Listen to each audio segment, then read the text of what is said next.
Hi guys எல்லாரும் எப்படி இருக்கீங்க? இன்னைக்கு நம்ம இசகாய் லைஃப் அனிமி சீசன் 1 எபிசோட் 10 தான் பார்க்க போறோம். அதனால இதுக்கு முன்னாடி இருக்கக்கூடிய எபிசோட் யாராச்சும் பார்க்கலனா கீழ டிஸ்கிரிப்ஷன்ல லிங்க் இருக்குது. அதை யூஸ் பண்ணி போய் ஒன்ஸ் பார்த்து வந்துருங்க. அப்புறம் அப்படியே யாராச்சும் நம்ம சேனலுக்கு சப்ஸ்கிரைப் பண்ணாம இந்த வீடியோ பார்த்துக்கிட்டு இருக்கீங்கன்னா ஒரு பிரச்சனை இல்லங்க. எப்பவும் போல இந்த வீடியோ ஃபுல்லா பார்த்து முடிச்சு நம்ம சேனல்ல இருக்கக்கூடிய மத்த வீடியோ எல்லாத்தையும் ஒரு தடவை செக் பண்ணி பாருங்க. அந்த டைம்ல உங்களுக்கு பிடிச்சிருந்தா சப்ஸ்கிரைப் பண்ணிக்கோங்க. இல்லனா நம்ம சேனலோட நேம் ஞாபகத்துல வச்சுக்கோங்க. எப்பலாம் உங்களுக்கு அனிமி பார்க்கணும் தோணுதோ அப்பலாம் சர்ச் பண்ணி பார்த்து என்ஜாய் பண்ணுங்க. ஏன்னா நீங்க இப்ப பார்த்துக்கிட்டு இருக்குது இன்ஃபினிட்டி அனிமேஷன் சேனல். வாங்க டைம் வேஸ்ட் பண்ணாம இந்த எபிசோடுக்குள்ள போயிரலாம். சோ இந்த எபிசோட் ஓபன் பண்ணதும் யூஜி தன்னுடைய உல்ஃபி ஸ்லைமையும் கூட்டிக்கிட்டு எப்படியோ ஒரு வழியா ஆர்டரின் கிட்ட வந்துட்டான். அதாவது யாருமே போக விரும்ப மாட்டாங்க, ஒரு வித்தியாசமான நகரம் அப்படின்னு சொல்லி இருந்தாங்க இல்லையா, அந்த நகரத்துக்கு வந்திருக்கான். ஆனா இந்த நகரம் ஒண்ணு அவங்க சொன்ன மாதிரி இல்ல, எல்லாமே நார்மலா இருக்கிற மாதிரி தான் இருக்குது. ஆனா என்ன அட்வென்ச்சர் கிட்ட ஒரு மாதிரி இருக்குது. ஏன்னா இங்க இருக்கக்கூடிய எல்லாருமே இவனையே ஒரு மாதிரி குறுகுறுன்னு பாத்துக்கிட்டு இருக்கானுங்க. அது மட்டும் இல்லாம இங்க இருக்கக்கூடிய நோட்டீஸ் போர்டுல வாண்டட்னு போட்டு ஃபாதர் ஸ்டெயினோட போட்டோ போட்டுருக்குது. அதாவது கத்தி எல்லாம் கொடுத்து இவனுக்கு ஹெல்ப் பண்ணார் இல்லையா, அந்த ஃபாதரோட போட்டோ போட்டுருக்கிறத பார்த்ததும் இன்னும் இந்த ஆளோட போட்டோ இங்க இருக்குது. சரி ஓகே, எதுவா இருந்தா என்ன, இப்போதைக்கு இங்க கிளம்பலான்னு இவங்க எல்லாருமே குறுகுறுன்னு பாத்துக்கிட்டு இருக்காங்கன்னு சொல்லிட்டு கிளம்பி போக இவ்வளவு நேரமா இவனை பாத்துக்கிட்டு இருந்தவனும் நல்ல வேலை அவன் இங்க போயிட்டான். இல்லனா என் கையில செத்துரு பண்ற மாதிரி பேச ஆரம்பிக்கிறானுங்க. ஏன்னா இவனை போட்டதுல சொல்லி ஒரு லிஸ்ட்ல ஒரு பேர் இருந்திருக்கும். ஆனா இவன் அந்த அளவுக்கு ஒர்த்து இல்லைன்னு சொல்லிட்டு மேல இருக்கிறவங்க இவனை கொல்ல வேணாம்னு சொல்லிட்டாங்க. இருந்தாலும் இவன் ஆர்டியரின்குள்ள வந்திருக்கானா, இவன் ஏதாவது ஒரு பிளானோட தான் வந்திருப்பான். அதனால இவனை நம்மளே போட்டு தள்ளிடலாமன்ற மாதிரி கேட்க இவன் கூட இருக்கிறவன் ஐயோ அந்த மாதிரி தப்பு மட்டும் பண்ணிட்டாத, நம்ம எதை பண்றதா இருந்தாலும் நம்மளுடைய தலைவர் வால்டர்ட்ட கேட்டுட்டு தான் பண்ணணும். ஏன்னா அவரே இந்த ஆர்டரை கொடுத்திருக்காரு. சோ அப்படி இருக்கும்போது அவருடைய ஆர்டர் நம்ம மீறி ஏதாவது பண்ணோம்னா அவர் நம்ம மேல கோபப்படுவார் இல்லையா. அதனால நம்ம அவனை எதுவும் செய்ய வேணாம், நம்ம ஆளுங்கள்ட்ட சொல்லி அவனை எதுவும் செய்ய வேணாம்னு சொல்லிடலாம். ஏன்னா நம்ம ஏதாவது செய்ய போய் நம்மளுடைய பேர் வெளியில தெரிஞ்சிச்சுன்னா நம்ம ப்ளூ மூன் சால்வேஷனுக்கு தான் பெரிய ஆபத்து. அதனால இப்போதைக்கு இங்க நடக்கிறத மட்டும் வேடிக்கை பார்த்துட்டு நம்ம தலைவர்கிட்ட போய் ரிப்போர்ட் பண்ணலாம்ன்ற மாதிரி பேசிக்கிட்டு இருக்க இந்த விஷயத்துல அது யூஜி இன்னொரு பக்கத்துல ஸ்லைம் மூலியமா கேட்டு ஓஹோ அப்பனா இவங்களுக்கு இந்த இடத்துல கண்ட்ரோல் பண்ணிக்கிட்டு இருக்கிறது வால்டர்ன்ற ஒரு பர்சன், அந்த பர்சனை கண்டுபிடிச்சிட்டா எல்லாமே முடிஞ்சிடும். சரி ஓகே, கண்டுபிடிச்சிட்டா போச்சுன்ற மாதிரி இவன் ட்ரிங்க்ஸ் குடிச்சிட்டு இருக்கும் போது இதுல ரெண்டு பேருடைய உருவம் தெரியுது. யாராடு பார்த்தா அந்த ஃபாதரோட அசிஸ்டன்ட் தான். அதனால இவனை பார்த்ததும் தம்பி இங்க நம்ம பேச முடியாது, என் கூட வரியான்னு இங்க இருக்கக்கூடிய ஒரு சர்ச்சுக்கு கூட்டிட்டு போயிட்டு ஓகே இங்க இருந்து பேசினா யாராலையும் கண்டுபிடிக்க முடியாது, அதனால இங்க கொஞ்சம் பாதுகாப்பா இருக்கலாம், சரி நம்ம பேசுவோம்னு சொல்லிட்டு பேசுறதுக்கு முன்னாடி யூஜி ஒரு இருங்க, நீங்க உண்மையே ஃபாதரா இல்ல வேற யாராவதா, ஏன்னா உங்களுடைய போட்டோவை போட்டு வாண்டட்னு போட்டு வச்சிருக்கானுங்க, அதனால இங்க என்ன நடக்குது ஏது நடக்குதுன்னு கொஞ்சம் தெளிவா சொல்லுங்க, ஒண்ணுமே புரிய மாட்டேங்குதுன்ற மாதிரி கேட்டுக்கிட்டு இருக்க இவரும் சரி ஓகே இதுக்கப்புறம் உங்ககிட்ட மறைச்சா சரி வராது, எல்லாத்தையும் நான் சொல்லிடுறேன், நீ நிறைய சிட்டிகளை தாண்டி இந்த சிட்டியை தேடி கண்டுபிடிச்சு வந்திருக்கீங்கன்னா இந்த இடத்துக்கு உனக்கு ப்ளூ மூன் சால்வேஷன்னா யாரு என்ன பண்ணிக்கிட்டு இருக்காங்கன்றது ஒரு அளவுக்கு தெரிய வந்திருக்கும். இருந்தாலும் அவங்கள பத்தி முழுசா இன்னும் உனக்கு எதுவும் தெரியாதுன்னு நினைக்கிறேன், அதனால நான் முழுசா எல்லாத்தையும் சொல்ல ஆரம்பிக்கிறேன்னு இவர் சரியா ஒரு 20 வருஷத்துக்கு முன்னாடி நடந்த விஷயத்தை சொல்ல ஆரம்பிக்கிறாரு. ஏன்னா அந்த டைம்ல தான் ப்ளூ மூன் சால்வேஷன்ற ஒரு குரூப்பே உருவாயிருக்கும். ஏன் அந்த குரூப்ல தான் ஃபாதரும் இருந்தாரு. ஆனா இப்ப இருக்கிற மாதிரி அமைதியெல்லாம் இல்ல, இவருடைய கொள்கையை நிறைவேற்றுறதுக்காக குறுக்க யாரு வந்தாலும் சரி அடி ஓத குத்துன்னு எல்லாரையும் கொண்டு கடாசிட்டு போயிட்டே இருந்தாரு. இருந்தாலும் அதுக்கு நடுவுலயே டிவைன் ஒன்னுன்ற ஒரு குரூப் உருவாச்சு. அந்த குரூப்ல இந்த ஃபாதர் போய் சேர்ந்துக்கப்போ நிறைய நல்ல விஷயங்கள்லாம் பண்ண ஆரம்பிச்சாங்க, இந்த கெட்டதெல்லாம் ஒதுக்கிட்டாங்க. அதனாலே ஒரு கட்டத்துல சரி ஓகே எதுக்கு நம்ம அந்த ப்ளூ மூன் சால்வேஷன் வச்சுக்கணும், அது மூலியமா நிறைய தப்பான விஷயங்கள்லாம் பண்ணிட்டோம் இல்லையா, அதனால அதை எல்லாத்தையும் நம்ம கைவிட்டுட்டு நம்ம நார்மலா இதே பண்ணலாம்னு சொல்லிட்டு அதை எல்லாத்தையுமே கலைக்கிறதுக்காக ட்ரை பண்ணிருக்காங்க. ஆனா அதுக்குள்ள இந்த ஃபாதர் கூட இருந்த எல்லாருமே ஒருத்தர காண போக ஆரம்பிச்சாங்க. ஏன் இவருடைய ஃப்ரெண்ட்ஸ் எல்லாருமே இவருடைய கண்ணுக்கு முன்னாடி இறந்து போனாங்க. அதனால இதுக்கெல்லாம் காரணம் யார் யார் இதெல்லாத்தையும் பண்ணான்னு சொல்லி தேடும் போதுதான் இவர் கூடவே இருந்த இவருடைய க்ளோஸ் ஃப்ரெண்ட் எல்லாத்தையும் பண்ணிருக்காருன்ற விஷயம் தெரிய வந்திருக்குது. அது மட்டும் இல்லாம அந்த ஃப்ரெண்டோடைய பேர் தான் இப்ப ப்ளூ மூன் சால்வேஷனோட ஹெட்டா இருக்கக்கூடிய வால்டர். ஏன்னா வால்டரும் ஃபாதரும் என்னதான் நல்ல ஃப்ரெண்டா இருந்து நிறைய விஷயங்கள் பண்ணியிருந்தாலும் அவருக்கு கெட்டது பண்றதுதான் ரொம்பவே பிடிச்சிருந்திருக்குது. அதனாலதான் என்னடா பொசுக்குன்னு எல்லாருமே நல்லவனா மாறிட்டீங்க, இப்படிதான் இருந்தா சரி வராது, கதைக்கு ஒரு வில்லன் தேவைப்படும் இல்லையா, அது நானாவே இருந்துட்டு போறேன்னு ஃபாதர் கூடவே இருந்து இவருடைய பிளான் எல்லாத்தையும் தெரிஞ்சுக்கிட்டதுக்கு அப்புறமேட்டு தான் ப்ளூ மூன் சால்வேஷன் கூட சேர்ந்து மொத்த பேருமே காலி பண்ணிட்டு ப்ளூ மூன் சால்வேஷன் இன்னும் கொஞ்சம் பெருசா அவர் மாத்த ஆரம்பிச்சிருக்காரு. இருந்தாலும் ஃபாதர் மட்டும் ஏன் உயிரோட விட்டாருன்னா ரெண்டு பேருக்குள்ள இருக்கக்கூடிய அந்த ஃப்ரெண்ட்ஷிப் தான். இருந்தாலும் என்ன பண்றது, தப்பு பண்றது நம்ம ஃப்ரெண்டா இருந்தாலும் தட்டி கேட்க வேண்டியது நம்மளுடைய உரிமை இல்லையா, அந்த மாதிரி தான் இவரும் சரி ஓகே தட்டி கேட்கலாம்னு சொல்லிட்டு நிறைய ஃபாதர்ஸ் கூட சேர்ந்து ஒரு பெரிய மேஜிக் சர்க்கிள் மூலியமா ஒரு சமனிங்க பண்ணாரு. ஆனா இவருக்கு தெரியாத ஒரு விஷயம் என்னன்னா உள்ள இருந்த நிறைய பேர் வால்டரோட ஆளுங்க, அவங்க எல்லாரும் சமனிங்காக யூஸ் பண்ணக்கூடிய ஸ்பெல்ல யூஸ் பண்றதுக்கு பதிலா ஆல்ரெடி இறந்து போன ஒருத்தவனை திரும்ப கொண்டு வரதுக்கான ஒரு ஸ்பெல்ல போட்டு விட்டுட்டாங்க. அந்த ஸ்பெல்லுக்கு அப்புறமேட்டு தான் ப்ளூ மூன் இன்னும் ஸ்ட்ராங் ஆயிட்டாங்க. ஆனா அவங்க யாரை திரும்ப ரெசரக்ட் பண்றதுக்காக அதை பண்ணாங்க ஏது பண்ணாங்கன்றதுலாம் எங்களுக்கு தெரியல. ஆனா அன்னைக்கு அவன் பண்ணது மூலியமா அந்த உலகத்துக்கு ஒரு மிகப்பெரிய ஆபத்து வரப்போகுதுன்றது மட்டும் அன்னைக்கு எனக்கு தெரிஞ்சது. அதனாலதான் அவனை தடுக்கக்கூடிய ஒரு பர்சன் இந்த உலகத்துல இருக்காங்களா இல்லையா, இல்ல வேற யாராவது ரீஇன்கார்னேட் பண்ணணுமா, இல்ல இதுக்கப்புறம் யாராச்சும் பிறக்க போறாங்களான்றது எல்லாத்தையும் நான் ஒரு அசரீரி மூலியமா அந்த புக்ல எழுதி வாங்கிட்டு வந்தேன். ஆனா அவங்க யாருன்னு குறிப்பிட்டு சொல்லல, அதுக்கு பதிலா ஒரு ஒன்லைனர்ல ஒரு குழு மட்டும் தான் எனக்கு கொடுத்தாங்க.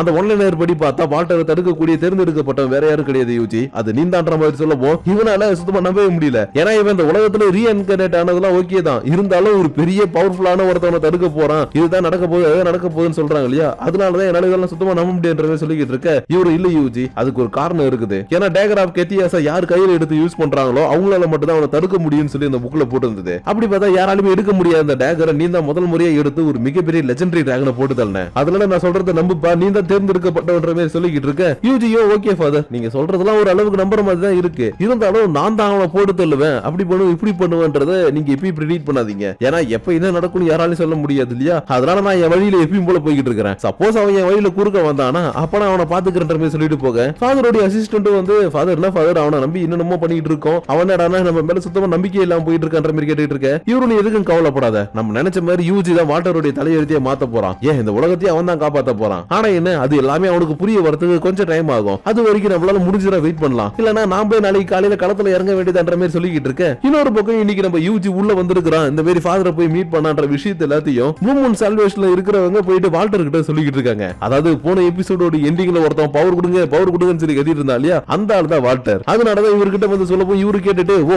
அந்த பையனா, அவன் சாதாரண ஒரு டேமர் தானே, அவனால நம்மளுடைய பவருக்கு முன்னாடி நிக்க முடியாது, அதனால அவனை பத்தி தேவையில்லாம யோசிச்சு மண்டையை குழப்பிக்காம இங்க இருந்து போயிட்டு மத்த வேலையை எல்லாத்தையும் பாருங்க, எனக்கு ஒரு முக்கியமான வேலை இருக்குதுன்னு சொல்லிட்டு இந்த பைபிளை அனுப்பி வச்சுட்டு இவர் மட்டும் இங்க வந்து ஒரு டோர் ஓபன் பண்ணிட்டு உள்ள போகவும் இந்த இடத்துல ஏதோ ஒரு மிஷின் மாதிரி இருக்குது. அதுக்கு முன்னாடி உட்கார்ந்துகிட்டு கிரேட் ப்ளூ மூன் டிவைன், நான் கேட்டது எல்லாமே நீங்களும் கேட்டிருப்பீங்கன்னு நினைக்கிறேன், அதனால அவன் அழிக்கிறதுக்கான கொஞ்சம் பவர் இன்னும் கொஞ்சம் எக்ஸ்ட்ரா கொடுங்க. ஏன்னா அந்த டேமர் இந்த இடத்துக்கு வரானோ இல்லையோ கண்டிப்பா என்னுடைய ஃப்ரெண்ட் இந்த இடத்துக்கு வருவான், அதனால அவனை கொஞ்ச நேரம் சமாளிக்கிறதுக்கான பவர் மட்டும் எனக்கு கொடுங்க. நான் நம்மளுடைய சால்வேஷன்ல இருக்கவங்களுடைய சோல்ஸை வச்சு அவங்களை திரும்ப ரெசரக்ட் பண்றேன். அதுக்கப்புறம் இந்த உலகத்துல தேர்ந்தெடுக்கப்பட்டவனை நீங்களே தேடி கண்டுபிடிச்சு கையால கொள்ளுங்கன்ற மாதிரி சொல்லுவோம். இவருக்கு வேண்டி இருக்கக்கூடிய இந்த கேஜுக்குள்ள இருந்து ஏதோ ஒரு கடமுடன் சத்தம் கேக்குது. அதை கேட்ட உடனே ஓகே நீங்க என்ன சொல்றீங்கன்றது எனக்கு புரிஞ்சிருச்சுன்ற மாதிரி சொல்லிக்கிட்டு இருக்க. இன்னொரு பக்கம் நம்ம யூஜி ஒண்ணுமே புரியாம குழப்பத்துல தூக்கம் வராம தவிச்சுக்கிட்டு இருக்கான். ஏன்னா ஒரு டேகர் எடுத்ததுக்காக இவன் தான் தேர்ந்தெடுக்கப்பட்டவன் சொல்லிட்டு இருக்காரு இல்லையா, அதனாலதான் ஒரு வேலை இருக்குமோன்ற மாதிரி இந்த கத்தியை பார்த்து யோசிச்சுக்கிட்டே இருக்க. சடனா ஃபாதர் சொன்ன லெஜெண்ட்ஸ்ன்ற ஒரு வார்த்தை இவனுக்கு ஞாபகம் வந்திருக்கும். அந்த வார்த்தை ஞாபகம் வந்த உடனே இதுக்கு முன்னாடி ஒரு பொண்ணை பார்க்கும்போது லெஜெண்ட்ஸ் பத்தி பேசிட்டு இருந்தா இல்லையா, அதாவது ஸ்லைம்ஸ் வச்சிருக்க ரொம்ப ஸ்ட்ராங்கஸ்டான பர்சன், டிராகன் நல்லா போட்டு இருக்கான், அவன் அந்த உலகத்தை காப்பாத்தன்னு அந்த பொண்ணு சொல்லிட்டு இருந்தா. அந்த விஷயம் எல்லாமே இவனுக்கு நாம வந்து ஒரு வேலை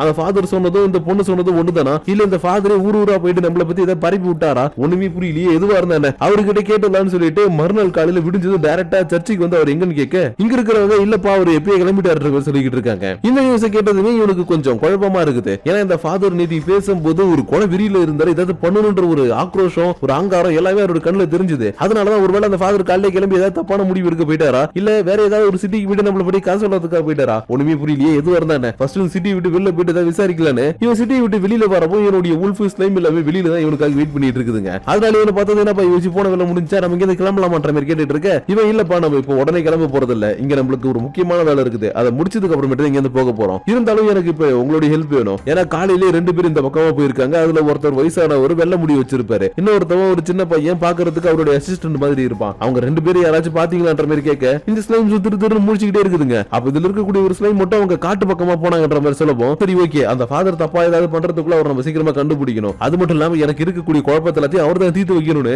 அவர் தேடி இந்த பக்கம் வந்துகிட்டு இருக்க. இன்னொரு பக்கம் அந்த ஃபாதர் எங்கடா இருக்காருன்னு பார்த்தா காட்டுக்கு நடுவில் இருக்கக்கூடிய ஒரு வியடான ஒரு குகை இருக்கும் இல்லையா, அதுக்கு முன்னாடி வந்து நின்னுக்கிட்டு இதுக்குள்ளதான் நம்ம போக போறோம்ன்ற மாதிரி சொல்லிக்கிட்டு இருக்க. இந்த அசிஸ்டன்ட்டும் ஐயோ ஃபாதர் முன்னாடி பாருங்க ஏதோ ஒரு பிளாக் மேஜிக் இருக்குது, இதை தாண்டி எப்படி நம்ம போறதுன்ற மாதிரி கேட்டுட்டு இருக்க. இவர் டக்குனு தன்னுடைய டிவைன் பவர் மூலமா முன்னாடி இருக்கக்கூடிய இந்த பேரியர் எல்லாத்தையும் ஓபன் பண்ணிட்டு உள்ள வந்துட்டாரு. ஆனா கூட வந்திருக்க அசிஸ்டன்ட் இதெல்லாத்தையும் பார்த்துட்டு ஃபாதர் என்ன ஃபாதர் இந்த இடம் ஒரு பெரிய சிட்டி மாதிரி இருக்குன்ற மாதிரி பாத்துக்கிட்டு இருக்க. இன்னொரு பக்கம் நம்ம யூஜியும் ஸ்லைம்ஸ் வச்சுக்கிட்டு அவங்க கரெக்டா எந்த டைரக்ஷன்ல போனாங்கன்னு தெரியாம யோசிச்சுக்கிட்டே இருக்கிறான். அப்பன்னு பார்த்து கரெக்டா ஒரு ஸ்லைம் வந்து அவங்கள பார்த்தேன் அங்க ஒரு குகை மாதிரி இருக்கு அதுக்குள்ள போனாங்கன்ற மாதிரி சொல்லப்போம் இவனும் சரி ஓகே நம்ம சீக்கிரமா அங்க போகணும்னு சொல்லிட்டு வேகமா கிளம்பி வந்துகிட்டு இருக்க. இன்னொரு பக்கம் ஃபாதர் உள்ள வந்து இங்க இருக்கக்கூடிய விஷயங்கள் எல்லாத்தையும் உனக்கு காட்டிக்கிட்டே போயிட்டு இருக்காரு. அப்பன்னு பார்த்து இந்த இடத்துல சில பேர் அட்டாக் பண்றதுக்காக வர மாதிரி வரானுங்க. அவங்கள பார்த்து ஃபாதர் நம்ம இங்க தப்பிச்சாவணும் நம்மளால சண்டை கூட போட முடியாதுன்ற பேர் கத்திக்கிட்டு இருக்க. இவர் கொஞ்சம் கூட கவலைப்படாம தம்பி உனக்கு என்ன ஃபாதரா தெரியும், அதுக்கு முன்னாடி நான் என்ன பண்ணிட்டு இருக்கேன்னு உனக்கு தெரியாதுல்லன்னு இவர் தன்னுடைய மேஜிக் மூலமா இவங்க 2 பேருக்கும் ஒரு பூஸ்ட் பவரை போட்டுட்டு இவர் அட்டாக் பண்றதுக்காக மார்ஷல் ஆர்ட்ஸ் எல்லாத்தையும் பண்ணிட்டு ஒரு மாதிரி வித்த காட்டிக்கிட்டு இருக்க. இன்னொரு பக்கம் நம்ம யூஜிஎஸ் ஸ்லைம்ஸோட ஹெல்ப் மூலமா எப்படியும் ஒரு வழி அந்த குகையோட என்ட்ரன்ஸ் கிட்ட வந்துட்டான். ஆனா இவன் ஃபாதர் மாதிரி பொறுமையா மேஜிக் யூஸ் பண்ணி ஓபன் பண்ணிட்டலாம் உள்ள போல. அதுக்கு பதிலா ஸ்பெல் கர்ஸ் எக்ஸ்ட்ரீம்ன்ற ஒரு பவரை யூஸ் பண்ணவும் வெளியில இருக்கக்கூடிய இந்த பேரியர் மொத்தமா காலி ஆயிடுச்சு. அதனால சரி ஓகே வாங்க இப்ப நம்ம ஃப்ரீயா உள்ள போலாம்னு சொல்லிட்டு இவங்களை கூட்டிட்டு உள்ள வந்துட்டு இருக்க. இன்னொரு பக்கம் ஃபாதர் வித்த காட்டிட்டு இருந்தாரு. அங்க நடாச்சுன்னு பார்த்தா அவங்க எல்லாருமே அடிச்சு போட்டுட்டு அசிஸ்டன்ட் கூட்டிட்டு கரெக்டா வால்டரோட இடத்துக்கிட்டே வந்துட்டாரு. அதனால வால்டர் அவரை பார்த்துட்டு ஆடாடா வந்துட்டான் பாரியா, பார்த்து பல வருஷம் ஆகுது அப்புறம்டா மச்சான் எப்படிடா இருக்குன்ற மாதிரி பாசமா பேசவும் இவருக்கு கடுப்பாயிட்டு டேய் உன் பாசம்லாம் தூக்கி குப்பையில போடு, நீ யாரு எப்படிப்பட்டவன் என்ன பண்ண ஏது பண்ணன்றது எல்லாமே எனக்கு தெரிய வந்துருச்சு, அதனாலதான் உன்னை தடுக்கிறதுக்காக இங்க வந்திருக்குன்ற மாதிரி பேசிக்கிட்டு இருக்க. இதுல இந்த வால்டரும் கேட்டுட்டு இங்க பார்ப்பா நீ யாரு என்ன ஏதுன்றது எல்லாமே உன்னை விட எனக்கு நல்லாவே தெரியும், ஆனா நீ இப்ப என்னடா சர்ச்சு பக்கம் போய் சேர்ந்துகிட்டு அவங்கள மாதிரி ஹோலி வார்த்தையெல்லாம் பேசிக்கிட்டு இருக்கிற, அதெல்லாம் விட்டுட்டு என் பக்கம் வந்தீங்கன்னா உனக்கு நல்ல வாழ்க்கை நான் கொடுக்குறேன்டா, இல்லனா என் கையில அடிபட்டு செத்துருன்ற மாதிரி சொல்லிக்கிட்டு இருக்க. இவர் கொஞ்சம் கூட கவலைப்படாம டேய் வால்டர் என்னுடைய ஃப்ரெண்ட்ஸ் உன்னுடைய தம்பியோட ஃப்ரெண்ட்ஸ் எல்லாரையும் நீ ஈவன் இறக்க இல்லாம அன்னைக்கு கொண்டது எல்லாமே எனக்கு நல்லாவே தெரியும். ஏன் இது எல்லாத்தையும் யாரோ ஒருத்தவங்க ரெசரேட் பண்றதுக்காக தான் பண்ணிட்டு இருக்கின்ற விஷயம் எனக்கு தெரியும். அதனாலதான் உன்னை தடுக்கிறதுக்காக அந்த தேர்ந்தெடுக்கப்பட்டவன் வரலனாலும் நான் உன்னை தடுக்கிறதுக்காக வந்திருக்கின்ற மாதிரி சொல்லிக்கிட்டு இருக்கேன். இவர் கடுப்பாயிட்டு தம்பி தேர்ந்தெடுக்கப்பட்டவனா இருந்தாலும் சரி இல்ல அந்த கடவுளா இருந்தாலும் சரி என்கிட்ட இப்ப இருக்கக்கூடிய பவருக்கு முன்னாடி அவங்க எல்லாம் தூசுடா. அப்படி இருக்கும்போது நீ எல்லாம் எனக்கு எவ்வளவு தருன்னு அடுத்த செகண்ட் இவருடைய ஆளுங்களை வச்சு அட்டாக் பண்ண சொல்றாரு. இவர் எல்லாரையும் அடிச்சு போட்டுட்டு என்னப்பா உன் ஆளுங்களாம் இவ்வளவுதான் உன்னால முடியுமன்ற மாதிரி கேட்க என்னப்பா தம்பி ஆளுங்க வந்துட்டு அடி வாங்கி கீழே விழுந்ததுக்கு எப்படிலாம் நினைச்சா என்ன பண்றது இப்ப பாரு என்னுடைய ஒரு பவர்னு இவரு தம்பி பவரை காட்டுப்பான்னு இன்னொருத்தனை பார்த்து சொல்ல பின்னாடி இது யாரோ ஒருத்தவன் இந்த ஃபாதர் அட்டாக் பண்றான். யாருடான்னு பார்த்தா இந்த ஃபாதருடைய கொடுக்க ஒருத்தன் சுத்திட்டு இருந்தான் இல்லையா அந்த பையன் பேக் ஸ்டாப் பண்ணிட்டான். அதனால இப்படி இவன் பண்றத பார்த்ததும் டேய் தம்பி என்னடா உன்னை புள்ள மாரி பாத்துக்கிட்டு ஏன்டா அந்த மாதிரி பண்ற மாதிரி கேட்டுட்டு இருக்க எது புள்ள மாரி பாத்தியா யோ நல்லதை சொல்லி தரேன் அதை சொல்லி தரேன்னு சங்கி மாதிரி எதை பண்ணிட்டு இருந்த. ஆனா என் தலைவர் இருக்காரு வால்டர் இவர் எனக்கு தேவையான எல்லாத்தையுமே செஞ்சு கொடுத்தாரு. அதனால நீங்க எப்ப என்ன பண்றீங்க ஏது பண்றீங்கன்றது எல்லாத்தையும் இவர்கிட்ட நான் சொல்ல ஆரம்பிச்சிட்டேன். ஏன் அது மூலியமா தான் இப்ப தேர்ந்தெடுக்கப்பட்டவனே நம்ம கண்டுபிடிச்சு இந்த இடத்துக்கு கூட்டிட்டு வந்துட்டோன்ற மாதிரி சொல்லப்போம். இந்த ஃபாதருக்கு இப்பதான் எல்லாமே புரியுது. இன்னும் இவனுக்கு வேணும்னே தான் மேஜிக் ஸ்டோனை போட்டு அந்த இடத்துல அட்டாக் பண்ணி தேர்ந்தெடுக்கப்பட்டவனை கொல்றதுக்காக பிளான் பண்ணி இருக்காங்க. அதுக்கேற்ற மாதிரி நம்ம யூஜி எல்லாத்தையும் கண்டுபிடிச்சு தெரியாதனமா உள்ள வந்து எல்லாத்தையுமே போட்டு தள்ளிட்டு இருந்திருக்கான். ஏன் நம்ம யூஜியோட பவர் லெவலை பார்த்து இவங்களே கொஞ்சம் பயப்பட ஆரம்பிச்சிருக்காங்க. இருந்தாலும் யூஜி தான் இதை பண்றான்றது இவங்களுக்கு தெரியாது. அதனால எப்படியாச்சும் தேர்ந்தெடுக்கப்பட்டவனை கண்டுபிடிக்கணும்ன்றதுக்காக தான் டிராகன் இந்த உலகத்துக்குள்ள கொண்டு வந்தாங்க. அதுக்கேற்ற மாதிரி தான் இந்த ஃபாதரும் காத்தி எடுத்துட்டு போய் யூஜி கிட்ட கொடுக்க இவன் தான் தேர்ந்தெடுக்கப்பட்டவன்ற விஷயம் இவங்களுக்கு தெரிய வந்துருச்சு. இருந்தாலும் ஃபாதர் அவன் யாருன்றது வெளியே தெரியக்கூடாது இப்போதைக்கு அவன் சீக்கிரட்டா இருக்கணும்ன்றதுக்காக அன்னைக்கு இந்த அசிஸ்டன்ட் கூட்டிட்டு கிளம்பிட்டாரு. ஆனா என்ன பண்றது ப்ராப்பர்சி படி எல்லாமே நடந்தாகணும் இல்லையா. அதனால ஆட்டோமேட்டிக்கா யூஜி உடைய வழியில இந்த ப்ளூ மூன் சால்வேஷன் குறுக்க வர அவனை அடிச்சு போட்டுட்டு அப்படி இப்படின்னு எப்படியே ஒரு வழியா இந்த ப்ளூ மூன் சால்வேஷன் தேடி இப்ப இந்த சிட்டிக்கே வந்தான். ஆனா இந்த சிட்டில இருக்கிறது எங்க நம்ம ப்ளூ மூன் சால்வேஷனுக்கு தெரிஞ்சு போச்சுன்னா இவனை கொண்டுடுவாங்கன்னு ஃபாதரே டைரக்டா இந்த இடத்துக்கு வந்து சண்டை போறதுக்காக வந்துட்டாரு. ஆனா என்ன பண்றது நீ எங்கள்கிட்ட மாட்டிக்கிட்ட அண்ட் அது மட்டும் இல்லாம இன்னைக்கு தான் எங்களுக்கு ரொம்பவே சந்தோஷமான நாள். ஏன்னா நாங்க இத்தனை நாள் யாரும் ரெசெக்ட் பண்ண நினைச்சிட்டு இருந்தோமோ அவர் வெளியில வர போறாரு. அவர் வந்துட்டு அந்த உலகத்தையே அவர் ஆளுவாரு நாங்க அவருக்கு கீழே இருப்போன்ற மாதிரி சொல்லிக்கிட்டு இருக்கேன். இந்த ஃபாதர் நிலைமை புரியாம டே ராணுவத்துல அழிஞ்சவனோட ஆணத்துல அழிஞ்சதா அதிகம். அதனால தேவையில்லாம அந்த டிவைன் நம்பிக்கிட்டு ஆணவத்தில் ஆடாத செத்துரு விடான்ற பேர் கத்திக்கிட்டு இருக்க. இந்த வால்டர் பைபிள் எப்படி கேட்கிற மாதிரி இல்ல. டிவைன் ஒன் தான் ரொம்ப ஸ்ட்ராங்கஸ்டான அவர் மட்டும் இந்த இடத்துல வெளியில வந்துட்டாருன்னா இந்த உலகத்தையே அவர் தான் ஆள் வர்றா. அதனால ஒன்னால இந்த இடத்துல எதுவுமே பண்ண முடியாதுன்னு அடுத்த செகண்டே டிவைன் ஒன் எனக்கு உங்களுடைய பவரை கொடுங்க. நீங்க வரதுக்கு வேண்டிய உங்களுடைய பவர் எந்த அளவுக்கு இருக்குன்றதை இவனுக்கு நான் காட்டியே ஆகணும். எனக்கு பவரை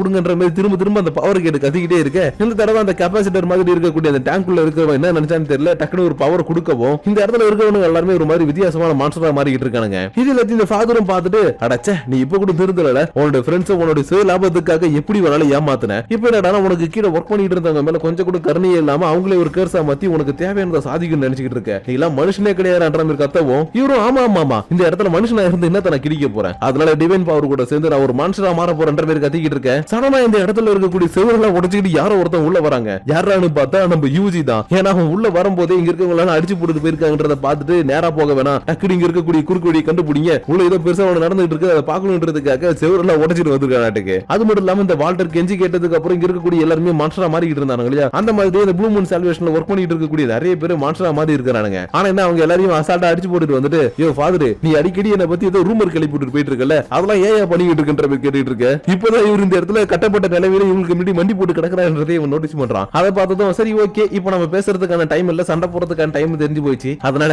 சண்டையை முடிச்சுட்டு அப்புறமா பேசலான்னு இவன் சண்டைக்காக ரெடியாக அப்படியே இந்த இடத்துல இந்த எபிசோட முடிச்சிட்டாங்க. சோ கைஸ் இந்த எபிசோட பார்த்த உடனே உங்களுக்கு புரிஞ்சிருக்கும்னு நினைக்கிறேன். என்னன்னா இந்த இடத்துல அந்த வால்டரை விட ரொம்ப பவர்ஃபுல்னா அந்த டிவைன் பவர்ன்ற அந்த டேங்க்குள்ள இருக்கக்கூடிய ஒரு பர்சன். அது பர்சனா இல்ல வேற யாராவது என்னன்னு தெரியல. ஆனா அது என்னன்றத நம்ம நெக்ஸ்ட் எபிசோட்ல பாப்போம். ஏன்னா உள்ள இருக்கும்போது இவ்வளவு பவர் வெளியில காட்டி நிறைய விஷயங்களை பண்ணிட்டு இருக்காப்ல. வெளியில வந்தா என்ன ஆகும். சோ அதனால இப்போ நம்ம ஹீரோ இந்த இடத்துக்கு வந்ததுக்கு அப்புறம் என்ன ஆக போகுது ஏதாக போகுதுன்றது எல்லாத்தையும் நம்ம நெக்ஸ்ட் எபிசோட்ல பார்த்து தெரிஞ்சுக்கலாம். ஆனா அதுக்கு முன்னாடி இந்த வீடியோ பத்தின உங்களுடைய பர்சனல் தாட்ஸ் அண்ட் வியூஸ் மறக்காம கீழே இருக்கக்கூடிய லைக் ஷேர் பண்ண தட்டி விட்டுட்டு அதுக்கு கீழே இருக்கக்கூடிய கமெண்ட் செக்ஷன்ல கமெண்ட் பண்ணுங்க. அப்படி நீங்க பண்ணக்கூடிய அந்த கமெண்ட்ஸோட சேர்த்து உங்களை நெக்ஸ்ட் எபிசோட மீட் பண்ற வரைக்கும் உங்களிடம் இருந்து விடைபெறுவது உங்கள் நான்.